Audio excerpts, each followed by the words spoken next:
Tra i 129 comuni siciliani alle urne, 14 sono in provincia di Agrigento dopo la scadenza del termine di presentazione delle liste e campagna elettorale. Nel covo di Matteo Messina Denaro a Campobello di Mazara i carabinieri avrebbero trovato il suo testamento, indicazioni sul suo successore, una nuova organizzazione di Cosa Nostra. L'ex eurodeputato Iacolino è il nuovo capo dipartimento regionale per la pianificazione strategica. Appello ordine dei medici, basta violenze sui sanitari. Manifesti satirici contro Totò Cuffaro alla prima del suo documentario, marcia per l'Ucraina organizzata da Santoro, pellegrinaggio a Campobello, primo memorial Moncada.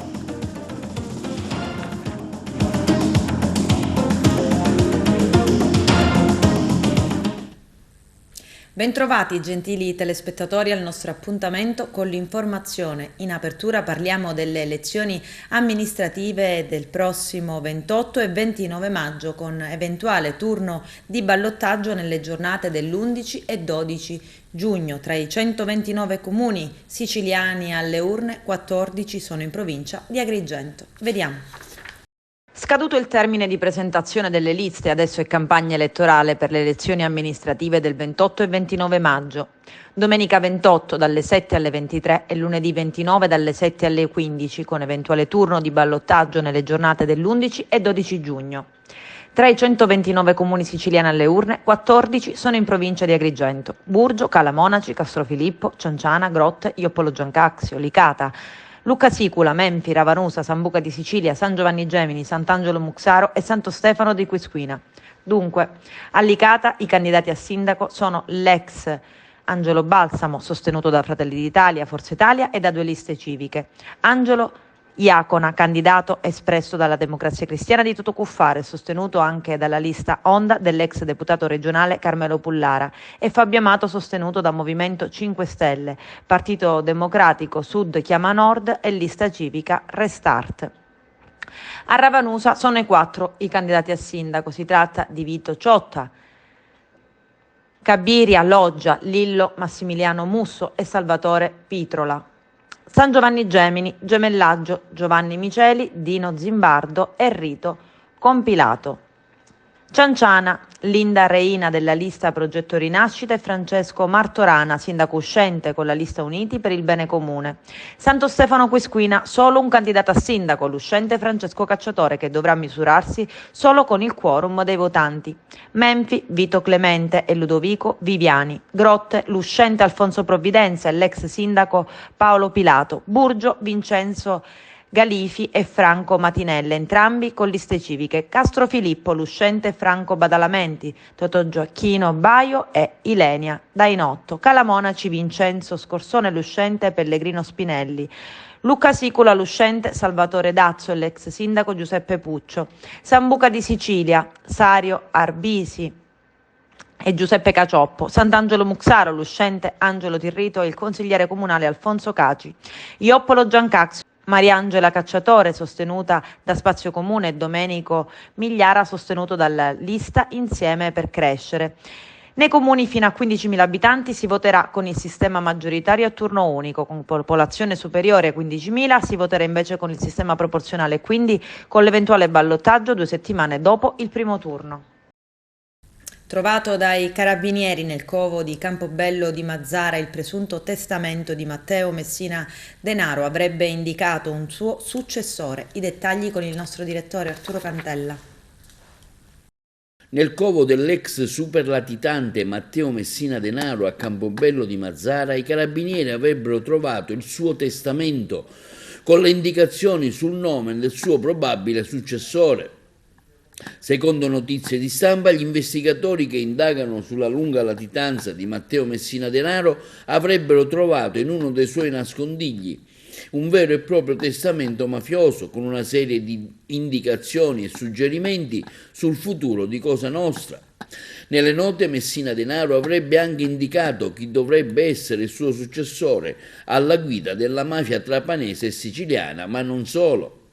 Negli scritti trovati nel suo covo ci sarebbero anche una serie di suggerimenti per una nuova organizzazione criminale di Cosa Nostra, una sorta di federazione tra i clan e una commissione regionale sullo stile della vecchia cupola. Il magistrato Massimo Russo, a lungo in servizio come PM alla direzione distrettuale, è intervenuto su chi sarà il successore di Matteo Messina Denaro. Oggi sostituto procuratore presso il Tribunale dei Minori di Palermo, Russo è originario di Mazara del Vallo e si è occupato a lungo della mafia trapaese, prima come pubblico ministero a Marsala e poi nella DDA a Palermo. Parlando di Matteo Messina Denaro, ha affermato che il boss ha scoperto la sua malattia qualche anno fa e al di là dell'arresto ha avuto il tempo quindi di pensare e organizzare la sua successione, a chi andrà il suo scettro, le sue ricchezze, ma soprattutto il suo patrimonio immateriale immenso che è il potere di ricatto. Incidente stradale, carabiniere 28enne in sella a una moto è stato travolto da un furgone che avrebbe attraversato la strada oltrepassando la doppia striscia continua. C'è il servizio. Tragico incidente a Cagliari in Sardegna dove ha perso la vita un 28enne originario di Torrenova. Si tratta di Roberto Orlando, un carabiniere in servizio a Cagliari al 9° Battaglione Sardegna, che è morto ieri sera in un incidente stradale avvenuto alla periferia della città. Il giovane era in sella ad una moto quando intorno alle 18:15 è stato travolto da un furgone che secondo i primi rilievi avrebbe attraversato la strada oltrepassando la doppia striscia continua. Nel violento impatto il militare dell'arma è stato sbalzato dalla moto e dopo un volo di alcuni metri è finito sull'asfalto. Il conducente del furgone si è subito fermato per soccorrerlo. Vani purtroppo i tentativi dei soccorritori di rianimarlo. Sul posto, oltre ad un'ambulanza del 118, si sono recati i carabinieri e gli agenti della polizia locale che hanno effettuato i rilievi per ricostruire l'esatta dinamica del sinistro. Tantissimi messaggi di cordoglio sui social, tra cui quello del SIC, Sindacato Indipendente Carabinieri, dove si legge: il SIC piange la tragica scomparsa dell'amico e collega Roberto Orlando. Oggi ci stringiamo al dolore dei familiari e dei carabinieri del 9° Battaglione Sardegna per la tragica scomparsa del carabiniere Roberto Orlando, 28enne, tragicamente scomparso a causa di un sinistro stradale occorso nel tardo pomeriggio odierno in Cagliari. Abbiamo avuto la fortuna di conoscere Roberto e di apprezzare le sue non comuni qualità umane e militari. A te, Roberto, una dolce carezza. Sarai sempre presente nei ricordi dei tuoi fratelli d'armi. Roberto Orlando era molto conosciuto sul territorio nebroideo anche perché aveva fatto parte della banda di Santa Lucia a Capodorlando suonando il basso. Il sindaco di Torrenova, Salvatore Castrovinci, a nome dell'amministrazione comunale e del consiglio, ha espresso le proprie condoglianze alla famiglia. Tutta l'amministrazione comunale, si legge inoltre sui social, nella certezza di esprimere anche i sentimenti dell'intera comunità, si stringe al dolore della famiglia Orlando per la prematura e tragica scomparsa di Roberto. È morto schiacciato dalla pressa per comprimere i rifiuti nell'autocompattatore della RAP che stava riparando in via Ingram a Palermo. Mohamed, 47 anni, marocchino e residente a Palermo, era un dipendente della Eurotech, una delle aziende esterne che hanno l'appalto della manutenzione dei mezzi della RAP, ed era impegnato nella riparazione di uno dei camion per la raccolta indifferenziata. La tragedia è avvenuta alle 13:15 di ieri nel piazzale della ditta, a 100 metri dal deposito della RAP di Brancaccio. L'operaio era al lavoro nella parte posteriore del mezzo quando, per cause ancora da accertare, la bascula, una sorta di pressa verticale, si sarebbe sganciata dalla posizione di sicurezza, schiacciando l'uomo che era all'interno del mezzo. Immediato è stato l'allarme. I colleghi, in quel momento in servizio nell'azienda, hanno chiamato i vigili del fuoco e i sanitari del 118. Altri hanno cercato di bloccare il meccanismo che guida la pressa per liberare Mohamed. Solo i vigili del fuoco ci sono riusciti. L'operaio è stato estratto e soccorso sul posto dai sanitari del 118. Il medico rianimatore ha provato a salvarlo, ma l'operaio era già in arresto cardiaco. In via Ingram sono intervenuti i carabinieri e il personale dell'ASP che hanno isolato la zona per i rilievi e per la prima ricognizione del medico legale. Carabinieri e tecnici sono al lavoro per accertare se la vittima stesse lavorando in sicurezza. L'ennesima morte sul lavoro a Palermo ha scatenato la protesta dei sindacati. Parliamo adesso di sanità. L'agrigentino, ex eurodeputato Salvatore Iacolino è il nuovo capo del Dipartimento regionale per la pianificazione strategica dell'assessorato regionale alla sanità. Vediamo.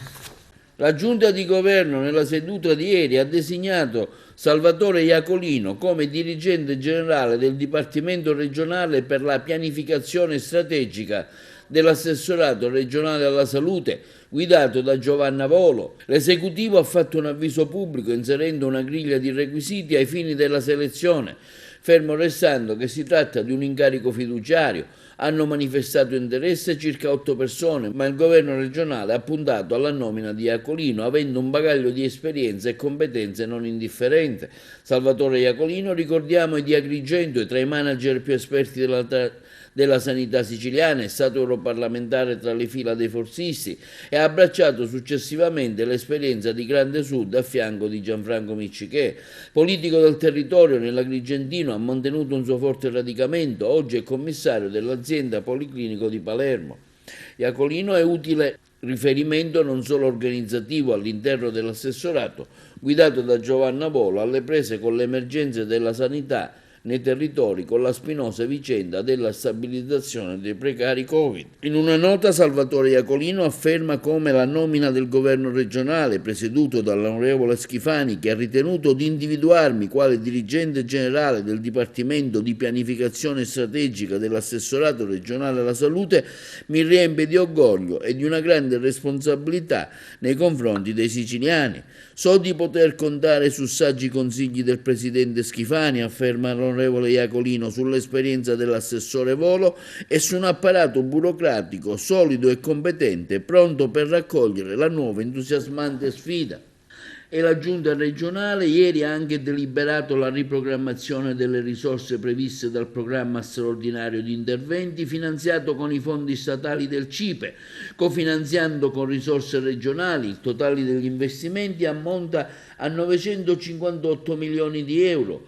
Il piano, nello specifico, sarà valutato adesso dal Ministero della Salute e prevede 364 milioni per la realizzazione del nuovo ospedale civico di Palermo, 348 milioni per il nuovo policlinico del capoluogo siciliano, 240 milioni per la costruzione del nuovo polo oncoematologico di Palermo Nord. Infine ulteriori 6 milioni di euro in aggiunta ai 20 già precedentemente assegnati serviranno per far fronte all'adeguamento strutturale, impiantistico e architettonico di un altro ospedale di Palermo chiamato Ingrassia. La Giunta inoltre ha dato mandato all'assessore regionale alla salute di programmare la spesa di 22 milioni di euro per l'efficientamento energetico del Policlinico di Messina, circa le sale operatorie e reparti di alto consumo di energia, fondi che si aggiungeranno ai 34 milioni già assegnati per gli interventi di manutenzione straordinaria. La riprogrammazione approvata dal governo regionale consentirà la creazione dei centri di alta specialità con ricadute positive in termini di miglioramento della qualità assistenziale anche in relazione all'esperienza maturata durante la pandemia. Appello dell'Ordine dei Medici di Agrigento, basta violenze sui sanitari. Vediamo. Oggi siamo qua per sensibilizzare chi di dovere su un problema grave, qual è la violenza ai sanitari. E siamo qua per dire basta e vogliamo subito soluzioni ora. Non è più possibile rinviare. L'omicidio pochi mesi fa di Gaetana Laimo e ora della dottoressa Barbara Capovani, la psichiatra di Pisa, dimostrano come sia un problema grave questo della violenza sui sanitari. E questi, permettetemi una frase, hanno il solo torto, tra virgolette, di essere fedeli ai valori espressi dal codice deontologico. Sono persone, sono colleghi che lavorano, cioè la violenza viene fatta su colleghi che lavorano notte e giorno per la salute dei cittadini, è come se fosse una punizione. E allora dobbiamo tutti assieme fare rete con con la politica, con chi ci governa, con le forze di polizia, con l'assessorato alla sanità, con l'ASP, con la prefettura, con tutti dobbiamo fare rete per trovare le soluzioni.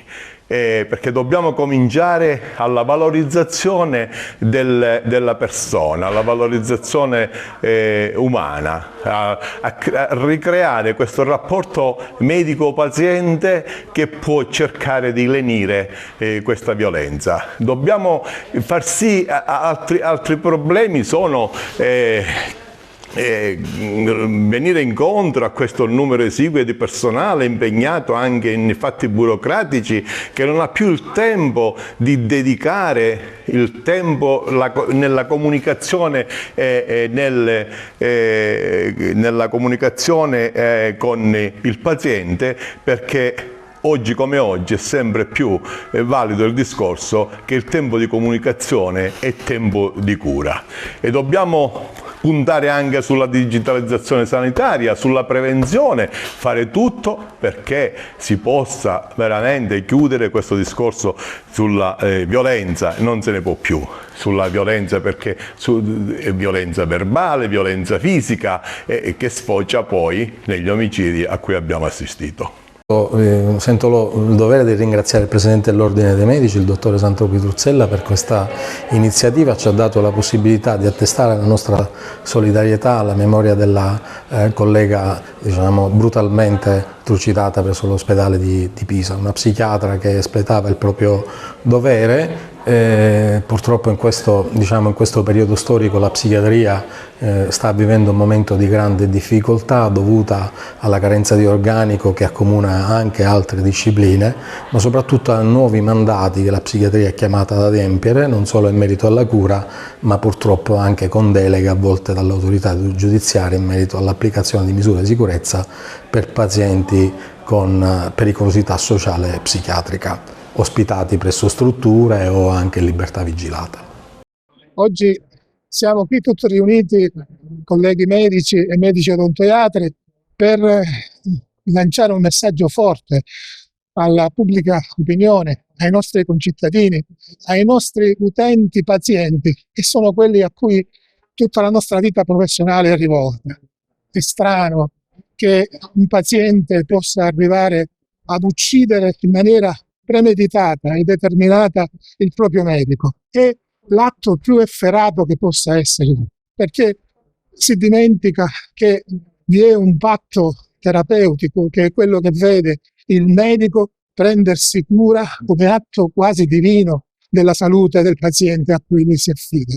Quindi questa sofferenza che vede nel nostro territorio l'uccisione del collega, il cardiologo Alaimo, lì al Pisa la collega, ma in tanti e tanti altri posti d'Italia avviene questa scellerata condizione in cui il cittadino perde il controllo di sé, non ha più la capacità di comprendere che il medico è colui il quale presta tutta la sua vita professionale per dare la migliore qualità di salute e di vita a tutti noi, ed arrivare a questi fatti così efferati, segno di una società che è ormai sofferente, di una società che è malata e che vede nel libero arbitrio l'esercizio della violenza gratuita. Non si può rimanere indifferenti a tutto ciò. Bisogna che la parte sana della società sia solidale con i medici, sia solidale con il personale sanitario, perché venendo meno la certezza della fiducia nel reciproco rapporto di cura, tutto questo andrà a scemare. Il Consiglio Comunale di Favara non ha approvato le tariffe Tari 2023. Il Comune dovrebbe bollettare usando la tariffa dell'anno scorso, incassando quindi 140.000 euro in meno. Il servizio di Giuseppe Moscato. Non ha sortito effetto neanche l'intervento della segretaria comunale Simona Nicastro, che ha evidenziato come la determinazione delle tariffe Tari sia un obbligo di legge, per cui la mancata approvazione sarà da lei relazionata alla Corte dei Conti, perché si potrebbe creare un debito fuori bilancio che si dovrà comunque pagare attingendo ad altri capitoli, e quindi si potrebbe configurare anche un danno erariale. Concetti ribaditi anche dalla dirigente del servizio Giuseppina Chianetta. Ma al momento del voto il risultato è stato netto. Dei 22 presenti, 13 hanno detto no, 6 si sono astenuti e solo i 3 consiglieri di maggioranza hanno detto sì. La Regione ha comunque allungato i tempi per la determinazione delle tariffe Tari fino al 31 maggio di quest'anno, quindi molto probabilmente l'amministrazione comunale riproporrà di nuovo l'argomento. E niente, succede che per l'ennesima volta il Consiglio Comunale, per un capriccio, ha deciso di bloccare l'ennesima volta la riscossione dell'ente.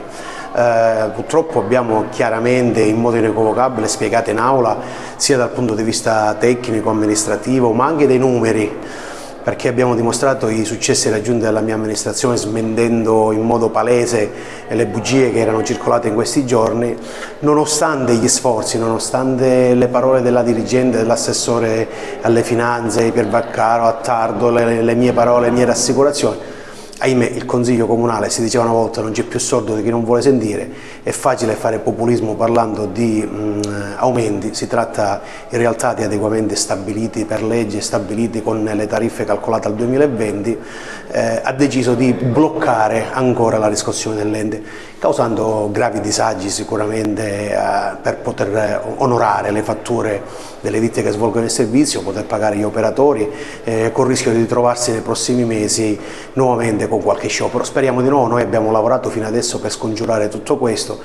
Oggi ahimè è mancato il senso di responsabilità da parte dei consiglieri comunali. Lo avevano detto e ripetuto in diverse occasioni, alcuni consiglieri comunali lo avevano addirittura annunciato con manifesti murali. Non voteremo la determinazione delle tariffe Tari 2023 che comporta un aumento del costo di 140.000 euro. E così è stato. Ieri sera il Consiglio Comunale di Favara ha bocciato il punto relativo alla determinazione delle tariffe Tari 2023. Forte e acceso lo scontro in aula tra i consiglieri di opposizione, Lentini su tutti, e il sindaco Antonio Palumbo, con frasi che sono andate a volte anche al di là del confronto politico. Siamo stanchi di vessare i cittadini, abbiamo letto il PEF, abbiamo visto tante incongruenze, le tariffe possono essere diminuite solo ed esclusivamente con una buona gestione della Tari, quindi l'amministrazione deve occuparsi anche di conteggiare i ricavi che derivano dalla vendita del materiale differenziato, che derivano dalle entrate coattive delle persone che non pagano la tariffa quando dovrebbero pagarla. Quindi tutte queste cose potrebbero permetterci di avere delle tariffe inferiori, perché andrebbero ad abbattere il costo che ormai per Favara è circa di 7 milioni e mezzo e non è più tollerabile. Noi non ce la siamo sentiti di tassare ancora i cittadini di altre, anche se non abbiamo voluto approvare questo adeguamento proprio perché i cittadini sono stanchi e noi siamo cittadini per primi del comune di Favara. Non è possibile ancora continuare a tassare i nostri cittadini aumentando le tasse. Noi usufruiamo di un servizio scadente che paghiamo troppo, quindi è dovere dell'amministrazione mettere azioni in campo che facciano sì che questo servizio costi molto ma molto di meno. Dal punto di vista burocratico amministrativo il vostro no comporta dei problemi per il Comune? Secondo me no, si tarifferà con le tariffe dell'anno scorso e al consuntivo, se l'amministrazione sarà capace di recuperare questi soldi, saranno pareggiati con gli introiti dell'ente. La discussione sull'approvazione delle tariffe della Tari è stato anche un momento per avere dei numeri, per capire come funziona il servizio e se c'è un miglioramento. Dunque questa sera è stata una buona occasione per finalmente chiarire un po' di numeri, perché negli ultimi mesi diciamo che c'era un po' la gara, ognuno a dare i suoi. Siccome l'ente preposto a dare i numeri è la società d'ambito SRR, che è la società provinciale che gestisce tutti i comuni, qualche settimana fa ho chiesto i dati riferiti all'anno passato, il 2022, perché non è che arrivano subito nei primi giorni del mese di gennaio. Quindi avendo questi numeri abbiamo fatto un bilancio triennale 2022 e abbiamo visto che al contrario di quello che si diceva negli ultimi tempi sulla stampa, su mozioni di interrogazione, eccetera, l'indifferenziata in questi 3 anni è calata di almeno 400.000 kg nel corso degli anni e la percentuale di differenziata è aumentata quasi del 7%, dal 39 quasi al 46%. Con questo non facciamo i salti di gioia perché abbiamo raggiunto un grossissimo obiettivo. Noi l'obiettivo quello che abbiamo è di arrivare almeno al 60% per far sì di poter ottenere anche dei contributi annuali che la Regione dà ai comuni virtuosi e quindi l'obiettivo sarà quello. Però è inutile nascondercelo, Favara non è pulita. Su quello concordo con il giornalista Moscato che Favara non è pulita, è secondo me più pulita rispetto a prima. Il problema è che, come è successo stamattina, che fatto il giro della raccolta di alcuni punti sensibili in cui la gente si ostina a converire i rifiuti, verso le 10 qualcuno è uscito di casa e ha messo di nuovo il sacchetto in quella posizione. Mancanza di senso civico? Soprattutto. Pasta più cara del 24%, così i siciliani pagano la speculazione e i profitti delle aziende. I dettagli nel servizio. A Messina, nel giro di un anno, il prezzo di un pacco di pasta da 1 chilo è aumentato mediamente del 13,8%, a Palermo del 19%, a Siracusa è schizzato in su di quasi il 24%. Nel capoluogo di regione, la punta più alta, con alcuni marchi che lo scorso marzo hanno raggiunto 2,48 euro al chilo. Ma nella seconda regione italiana, dopo la Puglia, per produzione di grano duro, non sono gli agricoltori a guadagnare da questi rincari che sono continuati anche mentre il tasso di inflazione si raffreddava. Anzi, negli stessi mesi nei quali spaghetti e maccheroni diventavano merce preziosa, il prezzo pagato dai pastifici italiani ai cereagricoltori siciliani crollava dai 54 centesimi al chilo di giugno 2022 ai 30 centesimi della scorsa settimana.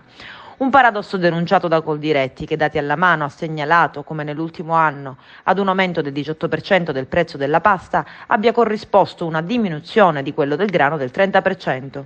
2 parole spiegano questa beffa ai consumatori: speculazione ed extra profitti. Le aziende aumentano i prezzi al soffiare dell'inflazione, ma poi non li riducono al diminuire dei costi e i ricavi crescono a dismisura. La pasta, sottolinea Coldiretti, è ottenuta direttamente dalla lavorazione del grano con l'aggiunta della sola acqua. In Italia siamo di fronte a manovre speculative. I numeri dell'Osservatorio Prezzi e Tariffe del Ministero delle Imprese e del Made in Italy parlano chiaro. 3 le province siciliane monitorate mensilmente, con Messina che, pur registrando l'aumento più contenuto, presenta il prezzo medio più alto, passato in un anno da 1,37 a 1,56 euro al chilo. A Palermo 1 chilo di pasta a marzo del 2022 costava in media 1,26 euro, a marzo di quest'anno il balzo a 1,50 euro con la punta massima di 2,48 euro. Siracusa è la provincia dove il prezzo minimo era più contenuto. Un anno fa si poteva trovare un pacco di pasta anche a 88 centesimi, ma adesso la stessa confezione si paga 1,13 euro. Il prezzo medio è passato da 1,21 euro a 1,50 euro, vale a dire il 23,9% in più. Secondo le associazioni dei consumatori, il caro spaghetti supera di molto il trend di aumento del costo della vita e si traduce in sostanziosi extra profitti per i big della pasta italiana. Se il Codacons ha annunciato un esposto antitrust, Assoutenti e Unione Consumatori parlano di aumenti dal 18 al 35%, molto più alti del più 7,6% del tasso di inflazione e di una chiara distorsione del mercato. Non è un caso che la stessa Banca Centrale Europea abbia di recente lanciato un allarme sull'aumento dei profitti delle imprese europee che terrebbero alta l'inflazione. Questo mentre i produttori siciliani di grano duro sono a rischio fallimento. L'anno scorso siamo partiti da 45 centesimi al chilo, racconta Ignazio Gibino, presidente di Coldiretti Agrigento, e a giugno siamo arrivati a 54 centesimi.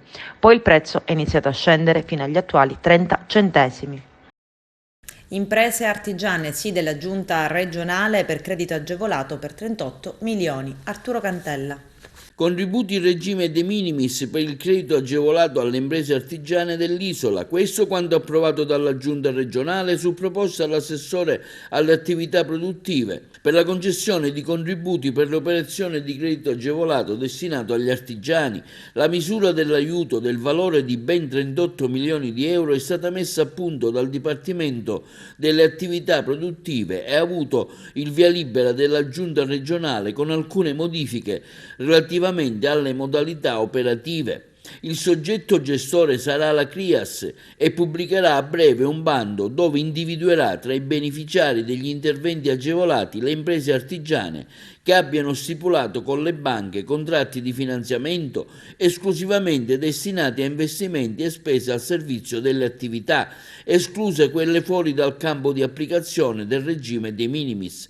La domanda di ammissione alle agevolazioni dovrà essere compilata via web, utilizzando la piattaforma messa a disposizione dalla Cassa regionale, la CRIAS, a seguito della pubblicazione dell'avviso sulla Gazzetta Ufficiale da parte della Regione Siciliana. Sono 4 sostanzialmente le modifiche apportate al testo varato per la concessione dei contributi, concertate con le principali associazioni di categoria. Una, l'aumento del 10% al 15% della quota ammissibile per il rimborso del costo del terreno, l'aumento dal 15 al 20% per il contributo in conto capitale sull'investimento realizzato, l'aumento da 100.000 a 200.000 euro per l'acquisto delle scorte e delle materie prime, prodotti finiti, e quindi l'inserimento tra le spese ammissibili delle operazioni di locazione finanziaria e leasing. Le imprese artigiane in possesso dei requisiti potranno quindi presentare la domanda di agevolazione attraverso le banche, le associazioni di categoria del settore artigianale e i consorzi di garanzia dei fidi, cosiddetti confidi. Adesso c'è la pubblicità, tra poco vi aspetto.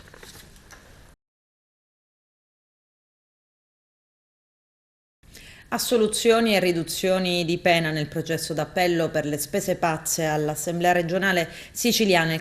Il collegio presieduto da Adriana Piras ha ridotto la pena all'ex sindaco di Catania, Salvo Pugliese, oggi senatore di Fratelli d'Italia, e a Cataldo Fiorenza del gruppo misto. Assolti Giulia Adamo e Rudy Maira. Per l'ex sindaco di Catania alcune contestazioni sono cadute, altre ancora prescritte. Da qui la riduzione di pena dai 4 anni e 3 mesi inflitti in primo grado ai 2 anni e 3 mesi in appello. Cataldo Fiorenza è stato condannato a 2 anni e 2 mesi contro i 3 anni e 8 mesi del primo grado.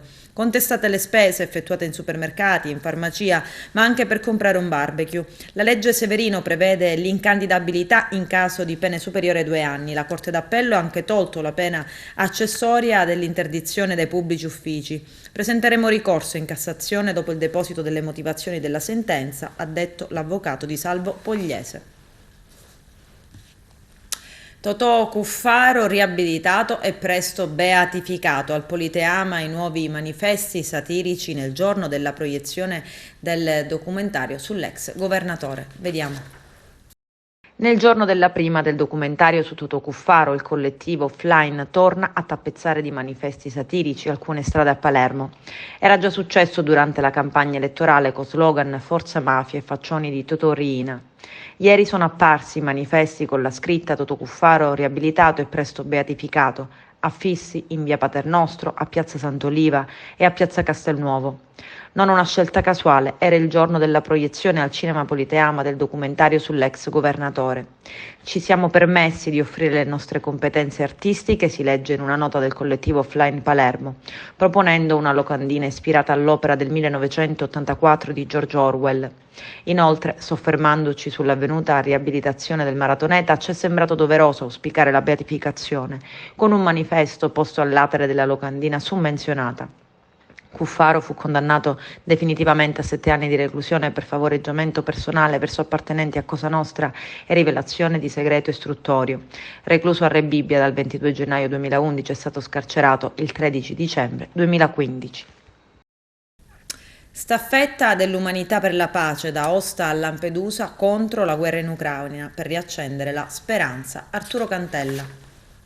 Avrà luogo domenica 7 maggio la staffetta dell'umanità organizzata dal noto conduttore televisivo Michele Santoro e alla quale anche i pacifisti e i laici comboniani di Agrigento hanno aderito. La staffetta dell'umanità attraverserà l'Italia da Aosta a Lampedusa per camminare insieme, unire l'Italia contro la guerra in Ucraina e riaccendere la speranza. Questo è l'appello lanciato da Michele Santoro, conduttore televisivo, raccogliendo decine di firme, da padre Alex Zanotelli a Fiorella Mannoia e tanti altri. Ad Agrigento, a iniziare dalle ore 12, il percorso andrà da piazza Pirandello Municipio quindi via Atenea, Viale della Vittoria, sino a piazza Cavour.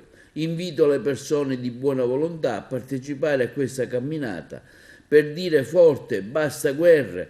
Questo quanto dichiarato da Angelo Pilanio, laico comboniano. L'appello è il risultato di un'aggregazione di moltissimi intellettuali e non solo intellettuali che hanno deciso di far valere l'opinione pubblica contraria a qualunque forma di partecipazione belligerante dell'Italia alla guerra tra Ucraina e Russia.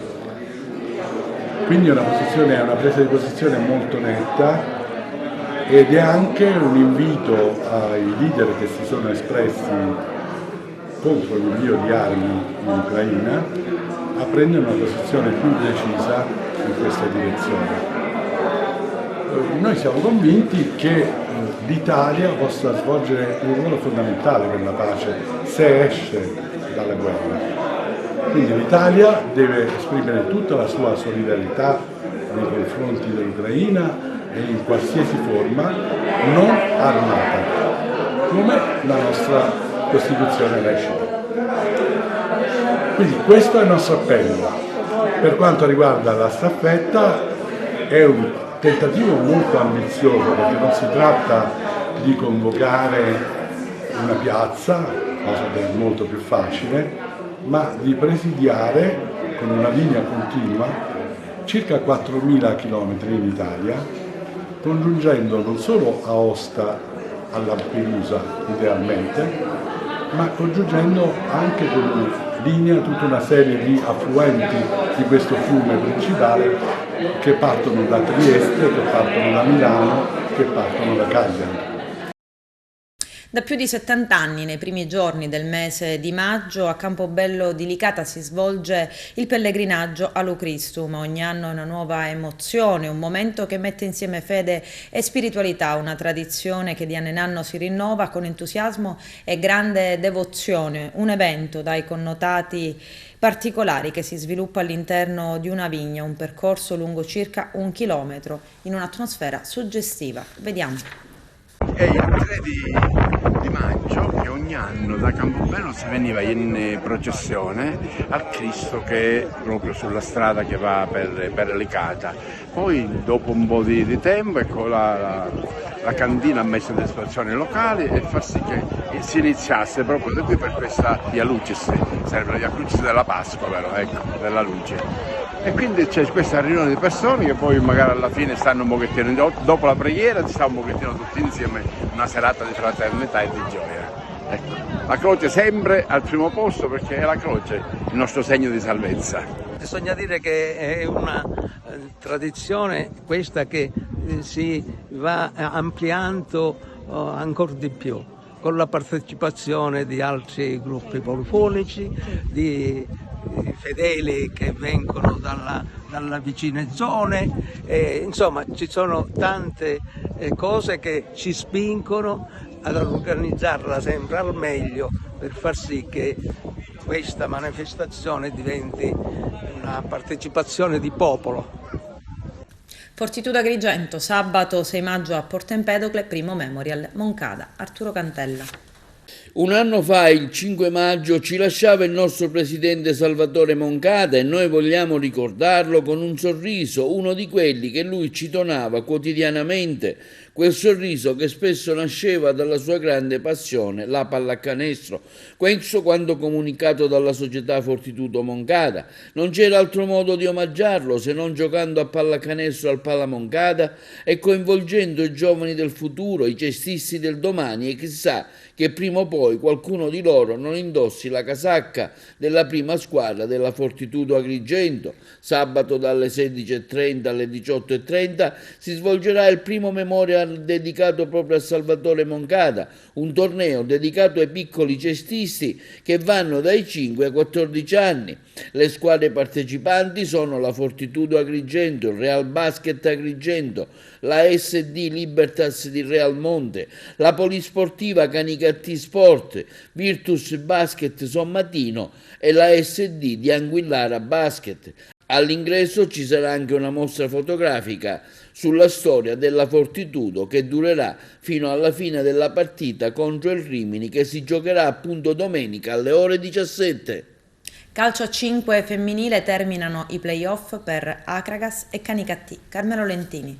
Escono mestamente dai play-off promozione entrambe le squadre femminili di calcio dell'Akragas e quella dell'Academy Futsal Canicattì. La squadra biancazzurra infatti ha ceduto con il risultato di 6-2 ad Alcamo contro il Castellammare e rimanda alla prossima stagione i sogni di approdare in Serie A. E proprio questa avversaria trapanese andrà a disputare lo spareggio promozione con il Meta Catania. Le ragazze biancazzurre nel primo tempo hanno tenuto bene il campo e hanno avuto un bel po' di occasioni per segnare qualche rete in più. Dopo il vantaggio delle padrone di casa, il pareggio arriva subito dopo con una bella azione di Fabiola e Failla, ma nei minuti finali del primo tempo subisce 2 reti che complicano la situazione. Si va a riposo sul 3-1. Nella ripresa l'esperienza e la qualità del gioco del Castellammare fanno la differenza. Le acragantine cercano di reagire, lottano seriamente e aspramente, ma si sbaglia troppo nelle conclusioni. E il finale arride ai colori del Castellammare che si impone, ricordiamo ancora una volta, con il risultato di 6-2. Stessa sorte per l'altra Agrigentina Futsal Academy a Canicattì, che comunque esce a testa alta dai play-off. Infatti la squadra biancorossa è uscita dal rettangolo di gioco senza subire alcuna sconfitta. La compagine biancarossa infatti, dopo il pareggio di domenica scorsa, anche in questo turno palermitano contro il Palermo di calcio 5, esce con un nulla di fatto, pareggiando contro le ragazze rosanero con il risultato di 2-2. Gara condizionata fortemente dal brutto tempo che ha imperversato sul capoluogo siciliano. Si conclude dunque l'avventura per entrambe le agrigentine, che avranno modo di riorganizzarsi a dovere per la prossima stagione. Con questo è tutto, termina qui l'edizione del telegiornale. Grazie per la gentile attenzione e per essere stati con noi. A presto!